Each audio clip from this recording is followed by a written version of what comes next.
का लाइव अगर मैं आपको शुरू में बताऊं कि मैंने क्या देखा, सबसे पहले मैंने क्या बोला तुमको कि मुझे ना एक एक लेयर दिखता है कि पहला क्या, फिर दूसरा क्या, फिर तीसरा क्या, फिर चौथा क्या, तो उस तरीके से मैं सोचता हूं। लाइक बिटकॉइन मान लो चढ़ा हुआ है, सबसे पहली बात तो बीटीसी में थोड़ा सा मोमेंटम है, तो ये एक अच्छा पॉइंट ऑफ व्यू है कि बायर इसको इतना नीचे से रिकवर करके इतना ऊपर गया, this is a good sign. तो मैं क्या करता हूं आपको पता ही है, मेरा चलता है पॉइंट सिस्टम, ठीक है, एक पॉइंट देखिए, अच्छा बीटीसी स्ट्रांग है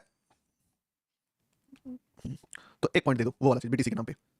छोटा हटाओ ये चलेगा नहीं, ठीक है, तो एक पॉइंट दे दो बीटीसी के नाम पे, बीटीसी एक पॉइंट, वैसे ही करके बीटीसी से एक पॉइंट निकला। दूसरा फिर मैं गोल्ड में जब देखा तो गोल्ड में मुझे एक बात समझ में आई कि मार्केट जो है ऊपर का लिक्विडिटी लिया और बड़ा प्यार से ट्रेड बना के नीचे चला गया। अब मैं जब चार्ट को देख रहा हूं ना 1 मिनट पे, तो मुझे बहुत ही सिंपली दिख रहा था कि मार्केट का जो पैटर्न है, क्यों मैं बोला बदल, देखो मार्केट अपना पैटर्न कब ब्रेक करता है, जब लोग उस पैटर्न को रिकॉग्नाइज कर लेते हैं। जब रिकॉग्नाइज जब तक नहीं होना, देखना हमेशा क्या होता है, कभी भी कोई ट्रेंड होता है तो आपको क्या लगता है पता है कि शिट यार इतना सस्ता सिल्वर था, बाय कर लेना था, ठीक, बट वो वाला बाय नहीं करोगे आप, वो ऊपर जाएगा। फिर दूसरी बार आपको मार्केट सस्ता मिलेगा, फिर लगा डरोगे भाई भाई ये तो क्रैश हो रहा है, क्रैश हो रहा है, एक लो मारेगा आपको सस्ता लगेगा, लेकिन आपको डर होगा, डाउट होगा कि ये कहीं क्रैश तो नहीं है, और फिर वहां से वो रॉकेट बन जाएगा, बोला शिट यार ये तो फिर चला गया। तीसरा बार जब आएगा आप बोलोगे इस बार चढ़ तो सकता है, लेकिन फिर भी हिम्मत नहीं करोगे, यार हिम्मत की तो छोटा बाय करके तुरंत निकल गए, वो वाला चीज हुआ और वो फिर बाय हो जाएगा। अब क्या हुआ, आपने पैटर्न को रिकॉग्नाइज कर लिया कि मार्केट ये पैटर्न बना रहा है, मेमोरी आपका इस तरीके से हो गया। इसी में बहुत सारे लोग ऐसे हैं जो लॉस भी लेके निकले, जो लगा कि अच्छा यहां से चल जाएगा, फिर ऊपर से उसको लपेट के नीचे दे दिया, फिर अच्छा यहां से चल जाएगा, फिर उसको लपेट के नीचे दे दिया, तो वो अपना फेथ हार चुके हैं और वो दूसरा रास्ता अपना रहे हैं कि अब जो है हम शॉर्ट करेंगे, ठीक है, यहाँ पे क्योंकि मार्केट तो गिर रहा है, और जो शॉर्ट में बार-बार पैसा कमा, मतलब देखो बार-बार पैसा कमाने वाला तो अगर एक बार यहाँ कमाएगा, दो बार यहाँ कमाएगा, तीन बार यहाँ कमाएगा, चौथा बार वो सोचेगा कि इस बार पैटर्न ब्रेक होगा। जो लॉस कर रहा है ना वो कभी नहीं सोचता पैटर्न ब्रेक होगा, प्रॉफिट करने वाला ही सोचता है प्रॉफिट पैटर्न ब्रेक होगा। तो मैं क्या सोच रहा हूं कि मैं प्रॉफिट करने वाले के पॉइंट ऑफ व्यू से सोच रहा हूं कि बड़ा ही सिंपल मार्केट है यार, एक बार यहां से गिर गया, फिर यहां से गिर गया, फिर यहां से गिर गया, फिर यहां से गिर गया, और इतना सिंपल है कि मार्केट हर बार एक नया लिक्विडिटी बना रहा है और इतना इजी ट्रेड दे रहा है। इजी ट्रेड किसको बोलते हैं कि आप एक लिक्विडिटी मार्क करो, मार्क करने के बाद उसके लो पे जाओ, एक ग्रीन कैंडल का हाई ब्रेक हो और ट्रेड लो, यही होता है। दिस इज कॉल्ड लिक्विडिटी, जो मैं आपको सिखाया हूं। This is low, this is break down of this liquidity level, और तुम देखो कौन सा कैंडल है जिसने पहला ग्रीन कैंडल का हाई ब्रेक किया, दिस वन। एक गधा बंदा जिसको कुछ भी नहीं आता, जो रट लिया है मेरी बात को, वो यहां पे ट्रेड लेगा, ठीक है, इस जगह पे, और चुपचाप मार के बैठ जाएगा स्टॉप लॉस डाल के, ठीक है। तो देखना, क्योंकि मैं जो तुमको समझाया वो सच में प्रो प्लेयर्स का एंट्री है, ऐसा नहीं है कि देख के लग रहा है। कहां तक चला गया, एकदम बढ़िया तरीके से स्विंग हाई तक चला गया, ठीक है। दूसरी बार क्या हुआ, इसका लो मार्क करो, ठीक है, एक ही कैंडल का लो ब्रेक हुआ है, हाई ब्रेक हुआ, सीधा इजी पीजी एंट्री, फिर से कहां तक चला गया, वापस से दिस इज स्विंग हाई, ठीक है। एक तो यहां तक गया इजीली, स्विंग हाई यहां पे क्यों था, सुनना मेरी बात को, तुम देखो यहां से यहां तक जो फॉल किया, इस फॉल करने के बाद जो मार्केट पहला ग्रीन कैंडल बनाया है वो यहीं पे था, यानी कि इस पूरे फॉल में यहां पे भी स्विंग हाई है, ऐसा नहीं है, लेकिन मार्केट इसको मान ही नहीं रहा है। तो लास्ट वाला कौन है, इस लेवल से इस लेवल के बीच में, यहां यहां यहां लास्ट यहां है, उसके बाद सीधे यहां पे, तो इसको लिया मार्केट ने, फिर फॉल, ठीक है। अब वापस इजी पीजी एंट्री यहां पे, ये लिया, और लेने के बाद फिर से एक लिक्विडिटी वाला ट्रेड बनाया, ठीक है, और मस्त इस बार अगला स्विंग हाई कहां पे है, यहां पे है, क्योंकि इसके ऊपर से मार्केट जो है वो गिर सकता है। अब तुम सोचो कि कितना ज्यादा इजी हो गया है बड़े ऑपरेटर्स के लिए या प्लेयर्स के लिए, या बोल सकते हैं स्मार्ट प्लेयर के लिए, कि वो समझ गया मार्केट को कि एक नचारा पैटर्न में यहां से उठाना है, लिक्विडिटी से लेना है, लिक्विडिटी तक जाना है, फिर लिक्विडिटी से गिराना है, लिक्विडिटी तक लाना है, फिर लिक्विडिटी से लेकर लिक्विडिटी तक लेके जाना है, फिर वापस लिक्विडिटी पे लाना और लिक्विडिटी तक लेके जाना है। अब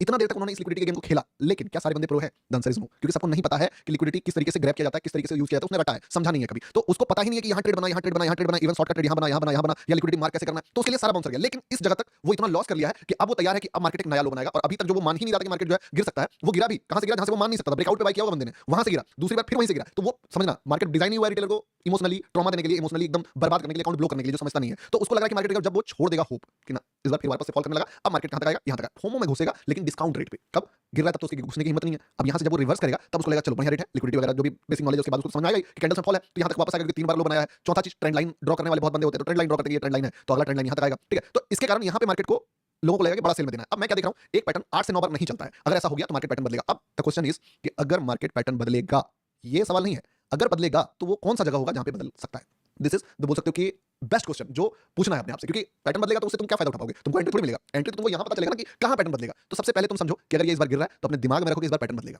ठीक, पहला क्वेश्चन। अब पैटर्न बदलेगा ये समझ लिए, हो सकता है ना भी बदले, एक स्टॉप लॉस जाएगा। पैटर्न बदलेगा तो किस तरीके से बदलेगा मार्केट, मेरा एक रूल है, हमेशा आपको बताया हूं कि अगर मार्केट 1 2 एक लिक्विडिटी से आ रहा है, ठीक है, तो दूसरा लिक्विडिटी से पहले ही रिवर्स करेगा अगर इसको तीसरा लिक्विडिटी तक जाना है, और अगर ये इसको टच करता है तो फिर ये तीसरा नहीं जाएगा, ये नीचे वाला तीसरा जाएगा। दिस इज अ रूल कि अगर मार्केट एक लिक्विडिटी ऊपर ब्रेक करके आ रहा है तो ये ब्रेक करके ऊपर नहीं जाएगा, मोस्ट ऑफ द केसेस ये बीच से ही जाएगा, और अगर ये ब्रेक कर दिया तो फिर थोड़ा ऊपर जा सकता है, लेकिन वो यहां जाएगा। यानी कि अगर हम लोग ऐसे बोले कि दिस इज 3 लिक्विडिटी और मार्केट अगर यहां से आया है तो अच्छा 4 लिक्विडिटी, तो यहां पे डिसीजन लेगा ये कि इसको ये वाला जाना है कि ये वाला जाना है। अगर इस लाइन को ब्रेक कर दिया तो ये वाला जाना है, अगर ब्रेक नहीं किया तो मे बी ये वाला जा सकता है। तो यहां पे चार्ट में मैंने क्या देखा कि मार्केट जो है, डिलीट करता हूं इसको, ठीक है, ये सारी चीजों को, कि मार्केट जो है इस जगह से लिक्विडिटी ब्रेक कर दिया, this is a break of liquidity, ठीक है, ब्रेक करके गिरा। अब मैं सोच रहा हूं कि अगर ये लिक्विडिटी ब्रेक किया तो मुझे पता होना चाहिए कि अगला लिक्विडिटी कहां है। तो एक तो छोटा लिक्विडिटी यहां पे है, तो छोटा वाला तो अभी मार्क करके फायदा है नहीं, क्योंकि ये छोटा है, बड़ा मोमेंटम का चाहिए। तो इस पॉइंट से इस पॉइंट तक में जो सबसे बेस्ट लिक्विडिटी है वो ये है, क्योंकि यहां पे रिट्रेसमेंट आया मार्केट में ढंग का, तो मैंने इसको मार्क किया। सोचो अब मार्केट जब गिर रहा होगा तो मेरा क्वेश्चन एक ही रहेगा, सबसे पहले वो ऐसा कैंडल बनाए जहां से लोग सोचे कि मार्केट रिवर्स नहीं कर सकता, यानी कि क्या, the highest ever read candle type का कैंडल। तो यहां पे वो भी बना, the highest ever read candle, बड़ा एकदम बायर के बाद एकदम पैनिक कराने वाला, अनएक्सपेक्टेड जगह पे ग्रीन कैंडल बने, ठीक है, और उसके बाद फिर ग्रीन कैंडल का हाई ब्रेक कर दे। इवन अगर आप देखोगे तो तुमको यहां पे एक पैटर्न समझ में आएगा, कि थोड़ा सा ध्यान से देखो, तुमको समझ में एकदम इजी आएगा कि अगर मार्केट इतना सारा फॉल में है, ठीक है, ये बात का यहां वाला ट्रेड लेने में हेल्प करेगा तुमको। तो द क्वेश्चन इज कि एक डोजी ही क्यों बना, चलो डोजी बनना तो चलो फिर भी सिंपल है कि डोजी तो बन ही सकता है ना, क्योंकि मार्केट बीच बीच में प्रॉफिट बुकिंग आएगा, ठीक है। डोजी के बाद ऐसा कैंडल जिसमें वापस सेलर आ गया था, तुम ध्यान से देखो, है ना, सेलर इतना बड़ा वीक वाला कैंडल जिसमें बायर खत्म हो गया था, उसके बाद क्या होना चाहिए, उसके बाद वापस गिरना चाहिए। गिरना चाहिए नहीं, ये फिर ऊपर जाता है, वापस इस पे सेलर आ गया, इसको अब तो गिरना चाहिए नहीं, ये और ब्रेक करता है और इतना बड़ा रेड कैंडल को इंगल्फ कर लेता है। This is the first sign जहां पे तुम्हें समझ जाना चाहिए कि यहां पे कोई छपरी बायर नहीं घुसा हुआ है। ये कैंडल का प्राइस मोमेंटम तुमको बता रहा है कि this is a pro buyer, this is not a usual buyer, ठीक है। दूसरा चीज, इसके बाद फिर सेलर आया, ठीक है, आया यहां पे सेलर। अब ये सेलर को देख के क्या लग रहा है कि यार ये सेलर अगर आ गया यहां पे तो अब वापस से ले जा भाई इसको, क्यों रुका हुआ है, ये क्या सीन है, फिर तुम इसको ऊपर उठा दिया। यानी एक तो यहाँ पे कैंडल्स में सेलर्स का दबदबा वाले कैंडल्स को फेल करते जा रहा है, दूसरा बड़े बड़े रेड कैंडल को इंगल्फ कर दिया छोटे छोटे ग्रीन कैंडल से, तीसरा सेलर आया भी तो उन सारे सेलर्स को इंगल्फ कर दिया। यानी कि समझ लो, इस जगह पे मैंने एक वर्ड बोला था, ये ट्रेड में बोलता बट थोड़ा अंडर कॉन्फिडेंट होकर बोलता, ठीक है, कि हाँ भाई जा भी सकता नहीं भी जा सकता, इसका रिस्क रिवॉर्ड हाई होता है, एक्यूरेसी लो होता है, यहाँ तक इस जगह तक एक्यूरेसी बढ़ जाता है, लेकिन यहाँ पे लो होता है क्योंकि हम लोग पहला बायर है, हम नहीं जानते कि बाद में ग्रीन कैंडल्स आएगा उस सारा सेलर्स को मार्केट इंगल्फ कर लेगा, बायर उसको लपेट लेगा, वो हमें नहीं पता, वो तो हुआ बाद में, हम यहाँ पे बाय करते हैं। तो एक चीज हमारा पहले क्लियर हो गया कि ये लेवल ब्रेक होने से पहले मुझे ट्रेड चाहिए, मे बी मुझे यहाँ ट्रेड मिले, यहाँ ट्रेड मिले, यहाँ ट्रेड मिले, यहाँ ट्रेड मिले, but before this level I don't want to break this level. अगर ये ब्रेक हो गया तो पैटर्न ब्रेक के बारे में सोचूंगा भी नहीं, तब मैं मानूंगा कि मार्केट जो नीचे गिरेगा। पैटर्न ब्रेक भी सोच लिया कि पैटर्न ब्रेक करेगा, क्योंकि पैटर्न बहुत हो गया, लेवल भी पता चल गया कि इस लेवल से पहले करेगा, ये दो चीजें पता चल गई। तीसरा, यहाँ पे प्राइस बिहेवियर देख के भी बड़ा मजेदार लगा आपको, तो ये हम मान चुके थे कि पैटर्न ब्रेक का जो नींव है, जो फाउंडेशन है, वो ऑपरेटर्स ने रख दिया है यहाँ पे, ठीक है। इसके कारण जब मैं लाइव आया आपको तो यहाँ पे बोला कि देखो पहला बायर तो यहाँ पे ऑलमोस्ट आ गया है, फाइट भी हुआ, सेलर वापस आया, लिक्विडिटी देखो मार्केट कहां से गिरता है, अगला सोचना लिक्विडिटी से गिरेगा, लास्ट यहां से गिर सकता है, लिक्विडिटी बनाया, रेड कैंडल का लो ब्रेक हुआ, फॉल कर जाना चाहिए नहीं, रेड कैंडल का लो के बाद ही प्रो बायर एंटर किया, पहला बायर यहाँ पे घुसा। दिस इज द बोल सकते हो कि this is a blind trade but genius idea वाला, कि एकदम OG analysis but blind trade, वो for high accuracy. This is a calculated trade with decent risk reward but high accuracy, and this is a बोल सकते हैं यहां से तो फिर मार्केट में एकदम हो गया, यहां से यहां तक। अब बताओ इसके बाद का मूव को बताऊं या छोड़ दूं, अगर आपको बोरिंग लग रहा है तो मैं इसके बाद का मूव को एक्सप्लेन नहीं करूंगा, ठीक है, अगर चाहिए तो मूव बोल दो, क्योंकि देखो मैं भी नहीं चाहता हूं आपको बोर करना, समझे बात को। तो अगर आपको आगे का मूव को एक्सप्लेन करवाना है तो मैं मूव कमेंट करो तभी मैं करूंगा, क्योंकि बहुत सारे लोग बोल रहे हैं भाई जल्दी प्रोफेसर मत बनो, कौन सा प्रोफेसर, मनी हाइस्ट वाला। तो जितने भी लोग हैं जो बोल रहे हैं कि तो देख लीजिए उनका कमेंट आ रहा है, तो मुझे तो बताना पड़ेगा ना, कमेंट सेक्शन आप देख सकते हो, तो इट्स माय ड्यूटी कि जो बंदा सीखना चाहता है उसको मैं छुपा नहीं सकता हूं उससे, ठीक है। तो I will have to explain, done bro, don't worry, like का बटन दबा देना, ठीक है। आगे का सुनो, अब यहां से क्या हुआ, यहां बना लो एक्यूरेसी, जीनियस आइडिया, ओजी एनालिसिस ट्रेड, ठीक है, कैलकुलेशन करके मार्केट लिक्विडिटी से पहले निकलेगा और हाईएस्ट कैंडल से निकलेगा, यहां बना good risk reward, high accuracy and confirmation के साथ ट्रेड, क्यों, क्योंकि हमारा बायर आ चुका था। यहां से जो मार्केट निकला, अब आपका गेम हो गया लेवल टू लेवल का गेम, ठीक है। अब आधा पैटर्न बन चुका है, पहला सबसे जीनियस कौन, जो यहां फाइंड आउट करेगा पैटर्न ब्रेक करेगा, यहां तक लोगों को थोड़ा सा लगेगा कि नहीं लिक्विडिटी से गिरेगा, लेकिन जो समझदार है वो बड़ा विजन लेके चलेगा कि पैटर्न ब्रेक करेगा। इस जगह पे जो मार्केट है वो कैसे पहुंचा, क्योंकि इस लिक्विडिटी के बाद जो अगला लिक्विडिटी है, अब देखना सोचना, मैं यहां पे डेस्टिनी क्यों मार्क किया, ध्यान दो, ये भी बहुत बड़ा बात है। मैं क्या सोचता हूं, मैं ये नहीं सोचता हूं कि क्या है अभी, मैं सोचता हूं कि क्या हो सकता है, चार्ट कैसा बन सकता है। मैंने इतना चार्ट देखा ना, इतना चार्ट देखा कि मैंने चार्ट को बनते देख लिया, बोल सकते हो कि मैंने वो क्या बनाएगा ना चार्ट, वो इंडिकेटर हटा के बोल सकते हो कि लेवल्स हटा के वो कैंडल्स का मेजरमेंट से भी वो नाप लिया हूं कि इस तरीके का चार्ट दिखता है। तो मैंने क्या देखा कि यार इस लेवल से अगर निकला ये, तो सबसे पहले रास्ते में इसका ये लेवल आएगा, अगर ये लेवल ये रिकवर कर लेता है तो आधा पैटर्न ब्रेक हो जाएगा। जैसे ही आधा पैटर्न ब्रेक होगा, बड़े प्लेयर्स को लगेगा कि यार आधा हो चुका है, इसको पूरा ही करते हैं, ठीक है। और बहुत सारे बड़े प्लेयर्स तो पहले से ही प्लान में करके बैठेंगे, इसको पूरा ब्रेक करेंगे। जो सेलर्स होगा वो भी अपना पोजीशन स्क्वायर ऑफ करने लगेगा कि यार यहां से तो गिर जाना चाहिए था, ये वापस कैसे अपना लिक्विडिटी, और दो बैक टू बैक लिक्विडिटी क्यों ब्रेक कर दिया, ये भी और ये भी। इसके कारण मैं दो बैक टू बैक लिक्विडिटी अगर ब्रेक होगा तो मार्केट तीसरा लिक्विडिटी तक भी जा सकता है, और अगर गलती से तीसरा लिक्विडिटी तक गया तो ये तो फाइनल लिक्विडिटी है, जो मैं आपको बताया कि इस फॉल से लेके यहां तक सबसे बड़ा फाइनल लिक्विडिटी, तो मार्केट सीधे इसको ब्रेक कर देगा। लेकिन द थिंग इज कि ये अगर ब्रेक हुआ तो ये ब्रेक जो है ये बहुत बड़ा ब्रेकआउट नहीं आएगा, क्योंकि यहां पे असली ट्रैप गेम हो सकता है जब मार्केट फाइनली एक ढंग का ब्रेकआउट देगा, 15 मिनट 10 मिनट में ब्रेकआउट देगा, या अच्छे कैंडल्स में अगर मैं 1 आवर में दिखाऊं आपको, ठीक है, देगा। तो फिर कोई छपरी बायर्स होता है, छपरी ट्रेडर्स होता है, जो वो क्या सोचता है कि चलो बेटा ब्रेकआउट, यहां पे कैंडल का ब्रेकआउट आ गया, this is a 1 hour candles breakout, अब जो है मार्केट तो ऊपर जाएगा, उनको वापस लपेटने के लिए मार्केट नीचे जाएगा, सीधी सी बात समझना। आप अगर यहां पे देखो तो ये जो मार्केट गिरा था, ये कहां से गिरा था, एक्जैक्ट उसी पॉइंट से गिरा था, कुछ नहीं हुआ, बस उनको निकाला और कुछ नहीं, अभी वापस मार्केट जा रहा है। लेकिन ये जो नौटंकी हुआ वो यहां इसलिए हुआ क्योंकि ये 1 आवर का कैंडल का हाई भी था, साथ में मैंने उस 1 आवर के कैंडल पे देखा नहीं था, मैं मोटा-मोटा कैलकुलेट कर लिया था कि वहां तक जाएगा फ्लो में, ठीक है। तो वो चीज हुआ। अभी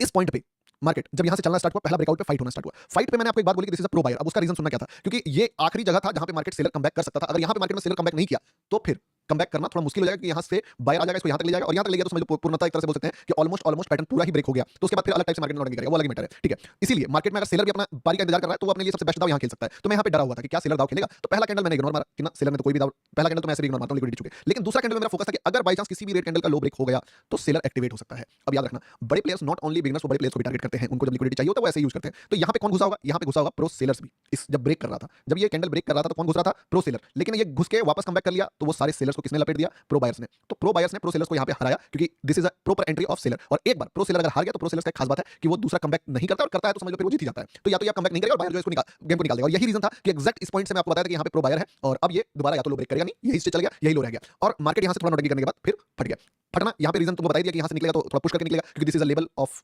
this is the best level बोल सकते हो, सबसे हाईएस्ट वाला लेवल है। और गिरा भी यहां पे जिस तरीके से गिरा है, जब वो हारेगा तो उसी तरीके से जीतेगा, ठीक है। अगर तुमको यहां पे प्रो बायर समझ में नहीं आया तो यही प्रो बायर्स को तुम थोड़ा सा यहां पे भी देखो, तुमको बहुत अच्छे से समझ में आएगा। किसी को यहां पे प्रो बायर नहीं समझ में आया तो यहां पे समझो, ठीक है। इस जगह पे ध्यान से देखो क्या हुआ, यहां पे भी वही सीन, एक कैंडल छोड़ दो, दूसरा कैंडल का लो ब्रेक हुआ, लो ब्रेक होने के बाद क्या होना चाहिए, लिक्विडिटी ब्रेक हुआ, और यहां से प्रॉपर मार्केट को गिर जाना चाहिए। लेकिन यहां आ गया बायर। ये कौन बायर है, ये भी प्रो बायर है। जो ऐसे पैनिक जगह पे घुसता है ना जहां पे लिक्विडिटी होता है, वो प्रो बायर होता है। तो इसीलिए ये प्रो बायर जो था वो मार्केट रिएक्ट करा, और यहां पे आप देखोगे मेरे डेस्टिनी से मार्केट थोड़ा फॉल भी किया। बट देखो एक बात समझो, मैं क्या बोल रहा हूं, अनंत काल तक मेरे से प्रेडिक्शंस पूरा मार्केट का बाप तो मैं नहीं हूं कि मैं ही चला रहा हूं, तो वो चीजें मेरे से आप एक्सपेक्ट भी मत करो। जितना सीखना है काफी है मेरे ख्याल से इस चीज पे कि आप सीखिए। अब बताइए समझ में आया, कितना परसेंट समझ में आया, पूछा साल की ट्रेड दे दो यार, कितना परसेंट समझ में आया, क्या ही फिल्म है, बेस्ट है, मजा आया ना। देखो एक दिन में तुम नहीं समझ पाओगे, ठीक है, लेकिन एक दिन जरूर समझ जाओगे। मैं अपना बेस्ट दे रहा हूं तुमको समझाने के लिए कि किस तरीके से तुम इस चीज को